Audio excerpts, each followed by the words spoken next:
Gabriel Medina in an interesting position, Tom. You know, everyone expects him to be in the finals day at Pipeline. He lost early there, and then the same thing happened at Sunset. The alley-oop is going to be a massive score. Also, Leonardo Fioravanti on his forehand, getting a 4.17 on this wave, Jesse. Yeah, a little bit of a slower wave. It bent out to sea and had a little bit of a froth on it. We'll get caught up with what happened so far.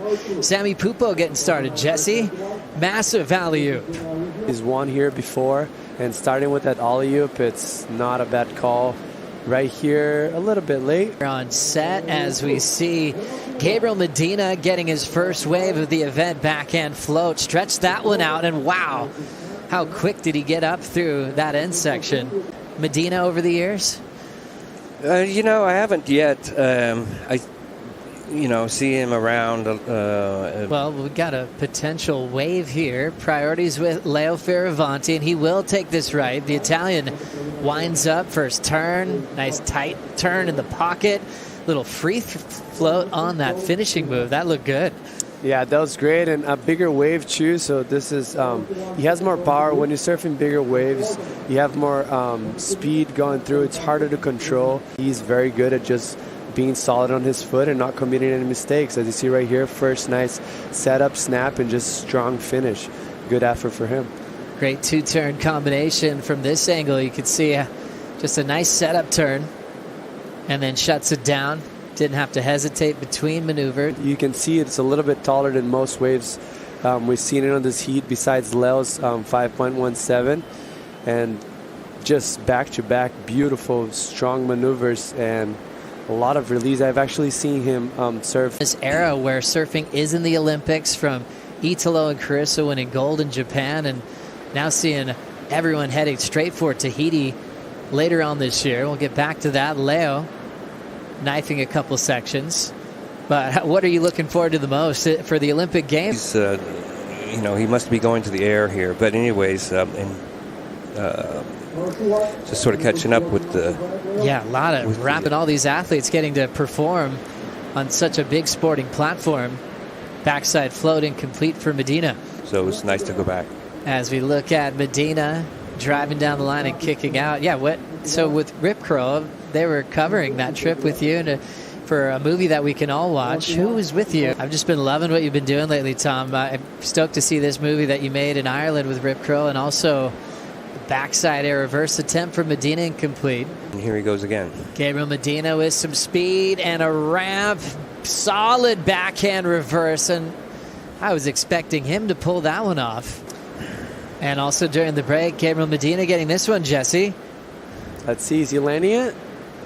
Lays back, awkward section, and that wave just barrels on top. Lele Osuna from Argentina, longtime Rip Curl team rider, and many more as we look at Leo Fioravanti. Cool, framed up, lean back, hack in the pocket, carved to tail release to mix it up, and snaps it off the roof into the foam. This is where he needs to capitalize and make that gap even bigger for Gabriel to reach him. And this second turn right here, just on rail, pushing it very hard, a lot of release.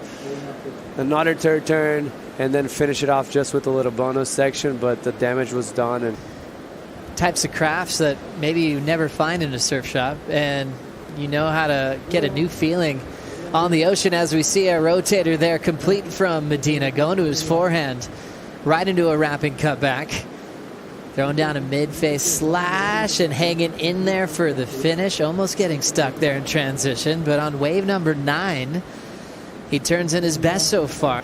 As much as he needed an 8.77, there's still time for him to catch something like this, and great aggressive first turn, progression, keeping the speed throughout the whole wave. And right here, he almost get caught a little too much, but the cat reflexes that he has, he was able to actually get out of that foam and finish it off strong. And this is where the money's coming. Most of the points are going to come out of this. As you see right here, just timing it perfectly. Getting the rotation, not a high air, but just a nice kind of in-between air and blowtail, and smart on the end of that wave. Right into a snap to slide out from Samuel Pupo, the heat leader. Going down, still way out in front. Leo still second. Playing a lot of music lately? Yeah, playing a bit of music. Nice. and playing a bit with my son Patrick now. Must be, well, let's watch this. We've got Samuel Pupo throwing the reverse away as he still leads. Leo second. Gabe getting a 5-1-3, so he's got priority to try to avoid the elimination round. All your momentum and weight's going straight to one point, and there's no transition for you to make it softer, so it's always very sketchy. Sammy up and out, 90 seconds to go. Doing really well in this heat to control the lead. The big score is on 2 big backside turns. As he's looking at this little opportunity, Gabe trying to turn this one around. He will commit with priority. Catches up to this wave. First turn, nice tight snap, but that's all it's going to give him. Left chasing a 6.67. Seems like he was fighting and trying to catch up, and the guys were just making a higher task for him. And yeah, smart surf for Sammy. Amazing surfing for Sammy, and smart surf for Leo. Well, Tom Curran, always great to be in your company. Thanks for coming straight from the airport and joining us for the call today.